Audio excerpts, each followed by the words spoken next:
السلام عليكم، ازيكم عاملين ايه؟ يا رب تكونوا بخير ومكملين مع بعض وصفات العيد. عملنا مع بعض الوصفات اللي فاتت الكحك الدايب الناعم على طريقة المحلات بمقادير مظبوطة جدا. كحكاية ناعمة ودايبة بتدوب كده دوبين في البق.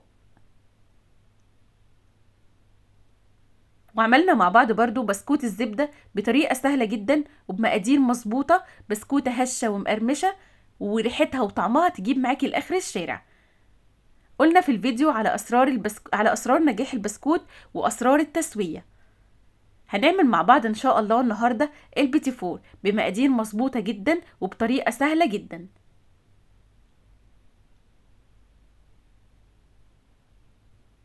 بيتي فورايه كده ناعمه ودايبه كده دوبان في البق باشكال كتير للتزيين. نسمي بالله ونصلي على الرسول عليه افضل الصلاه والسلام ونبدا في وصفتنا. وما تنسوش تشجيعتكم الحلوه ليا، اشتراك في القناه ولايك كده حلو منكم للفيديو علشان اكبر عدد يشوف الفيديو.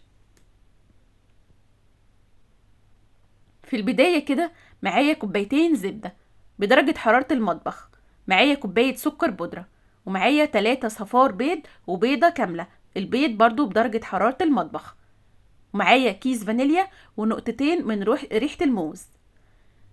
معايا 4 كوبايات دقيق بما يعادل بالكيلو نص كيلو دقيق منخول وعليه رشة ملح. أول حاجة هبتدي بيها أضرب الزبدة مع السكر. زي ما قلتلك الزبده بدرجه حراره المطبخ، يعني مش طريه قوي ومش ساقعه قوي، يعني طلعيها كده قبل ما تشتغلي فيها بربع ساعه، طلعيها من التلاجة كده بحوالي ربع ساعه. كوبايتين زبده انزل كده عليهم بكوبايه سكر بودره بالمضرب الكهربي بقى او في العجان او على ايدك كده زي ما انا شغاله. اعجني اضربي بقى كده السكر مع الزبده ضربه كويسه لغايه كده ما القوام بتاع الزبده يفتح وقوام كده يبقى كريمي ولونه فاتح بالشكل ده، يعني حوالي كده 7 أو 8 دقايق. بعد كده نزلت عليهم بصفار البيض واحدة واحدة. عايزة اقولك ان صفار البيض هنا بيعمل نعومة حلوة قوي في البيتي فور. في نفس الوقت احنا عايزينه ناعم ودايب، وفي نفس الوقت تكون البيتي فورة كده ماسكة نفسها، فضفنا عليها بياض بيضة واحدة بس، لان الصفار بس هيبقى ناعم ودايب قوي مش هتعرفي تتحكمي في البيتي فور. لكن ضفنا عليه بياض بيضة واحدة هتدي كده تماسك بسيط للبيتي فور. ونزلت كده بالصفار كله وبعدين بياض البيضة، ونزلت عليهم بالفانيليا ونقطتين كده من ريحة الموز. ريحة الموز دي بتجيبيها من عند العطار، بتدي ريحة حلوة قوي في البيتي فور وفي البسكوت. بعد كده ببدأ انزل بالدقيق تدريجيا واحدة واحدة لغاية ما تلم العجينة بتاعتك خالص. في دقيق هنا انواع الدقيق بتختلف عن بعضيها، في دقيق ممكن ياخد معاكي ال4 كوبايات، وفي دقيق ممكن ياخد 3 ونص او 4 الا ربع. هنا الدقيق اخد معايا بالظبط 4 كوبايات الا ربع. قوام عجينة البيتي فور بيبقى كده بيلزق بس على بسيط خالص. بعد كده معايا وريتكم الشكل بتاع البيتي فور بتاع القمع او البلبله بتاعه البيتي فور. الشكل ده بحطها في الكيس الحلواني بالشكل ده، واخد كميه كده من العجينه وابتدي اشكلها على طول. مش بنسيب عجينه البيتي فور ترتاح ولا اي حاجه، وفي نفس الوقت برضو مش بنضيف لها بيكنج باودر. عجينه البيتي فور مش بيضيف لها بيكنج باودر خالص. هنا البيكنج باودر عندنا بياض البيضه اللي احنا حطيناه. ببتدي اشكلها بقى كده بالشكل اللي انت شفتيني ده. عايزه اقولك ان العجينه سلسه وانسيابيه جدا، ما شاء الله حلوه قوي، مقادير مظبوطه جدا. بص كده ما شاء الله العجينه بتنزل كده من البيتي فور بكل سهوله.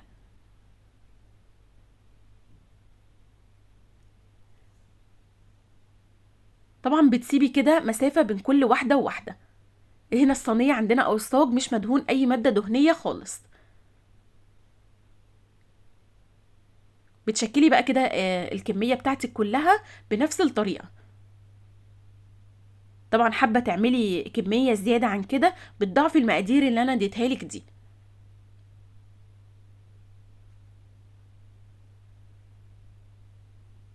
بص كده ما شاء الله العجينه بتنزل بكل سهوله من الكيس ازاي. طبعا لو حابه تعمليه في المكنه اللي يعجبك، مكنه او كيس، الاتنين كويسين وبيطلعوا اشكال حلوه قوي للبيتي فور. بس الكيس بيسهل عليكي لو بتعملي كده كميه كبيره، فبينجز معاكي في الوقت وفي المجهود، بتلاقي كده ما شاء الله عملتي كميه كبيره قوي بالكيس. هنا انا عملت صينيتين بالشكل ده ساده، هعمل بعد كده صينيه تانية بالكاكاو او بالشوكولاته. معايا كده اخر قطعه كده من العجينه، انزل عليها بمعلقه كاكاو خام كبيره. بس هنا انخلي الكاكاو الاول، علشان بيبقى فيه كده زي تكتلات كده، فنخليه كده بالمصفى كده الاول. وقلبته بقى كده وعجنتها كده، عجنت الكاكاو كده، معلقه الكاكاو كويس كده في قلب العجينه. وحطيت بقى العجينه كده في الكيس الحلواني، وشكلتها بنفس الطريقه. هنا احنا بنسوي البيتي فور على درجه حراره متوسطه، يعني درجه حراره 160. بتدخليها على الرف اللي في النص، بتاخد كده حوالي معاكي من 8 ل 10 دقايق. وطبعا حسب درجة حرارة الفرن عندك، احنا زي ما قلتلك بتسويها كده على درجة حرارة متوسطة. اخر دقيقة كده بتفتحي عليها الشواية، تاخد لون ذهبي كده فاتح. ما تتكيش قوي على البيتي فور في التسوية، علشان ما يغمقش معاكي ولا ينشف منك. فتسوية البيتي فور بتكون على فاتح كده، زي ما انت شايفة بالشكل ده، ذهبي فاتح خالص. طبعا بتحركي كده الصينيه اول باول في الفرن، علشان كلها تطلع كده واخده اللون الذهبي الفاتح زي بعضها. بص كده ما شاء الله، بتفورايه ناعمه، بتفور ناعم ودايب جدا. بنسيبه بقى كده في الصينيه زي ما هو يبرد خالص، بعد كده بنشكله. معايا هنا مربة مشمش. طبعا مربة المشمش مع البيتي فور خطيره. انا حطيتها في الكيس كده زي ما شفتي كده بالشكل ده، علشان اسهل عليا في التزيين. بصراحة كده اسهل كتير عن ما تاخدي كده بالمعلقة من البرطمان وتحطي كده على كل واحدة. الكيس كده اسهل كتير. طبعا بتحطي كده نقطتين على كل واحدة، وبتبتدي كده تجمعي كل اتنين مع بعض، يعني كل مقاسين مع بعض.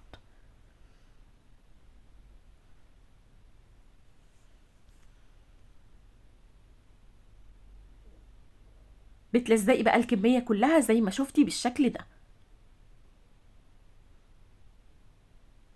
لزقت بقى كده الكمية بتاعتي كلها. عايزه اقولك ان ما شاء الله من انجح طرق البيتي فور هي الطريقه دي. بتفرية كده ناعمه ودايبه معاكي، وطعمها وريحتها خطيره. عايزه اقولك ان الزبده اللي انا مستخدماها زبده فرن حلوه قوي في البيتي فور وفي البسكوت. ابتدي بقى كده ازين البيتي فور. معايا هنا شوكولاته انا سيحتها على بخار ميه. باخد كده وحده البيتي فور، وانزل كده في الشوكولاته بيها كلها كده، وبعدين كده ثانيه كده او ثانيتين تتصفى. واخد معايا كده اي مكسرات بقى عندك، بندق او لوز، اي حاجه موجوده عندك، بتاخدي كده واحده وتحطيها كده على نص البيتي في النص كده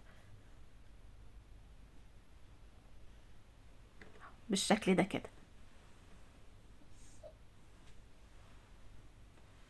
طبعا زيني بقى التزيين اللي يعجبك. انا هنا بس بديكي كده شويه افكار، عجبتك اعملي بيها، ما عجبتكيش زيني بالشكل اللي يعجبك. في شكل تاني كده، باخد البيتيفورا نص كده، البيتيفورايه بنزل كده في الشوكولاته، وبعد كده بطلعها في اي مكسرات مجروشه، سوداني، بندق، اي مكسرات عندك مجروشه. عندي هنا برضو شوكولاته بيضه سيحتها بنفس الطريقه على حمام ميه سخن. باخد كده واحده البيتيفور وانزل كده في الشوكولاته البيضه، بنزل كده بوش البيتيفوريه كلها في الشوكولاته البيضه، واحط كده عليها واحده لوز او واحده عين جمل او واحده بندق، اي حاجه. بصي كده ما شاء الله، حاجه كده فاخر من الاخر، اجمل واحلى من شغل المحلات كمان، وطبعا انضف واوفر بكتير.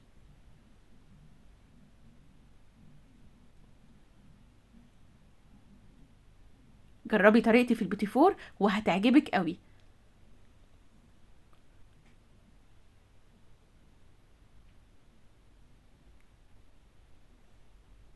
طبعا زي ما قلتلك في اشكال كتير بقى تزيني بيها.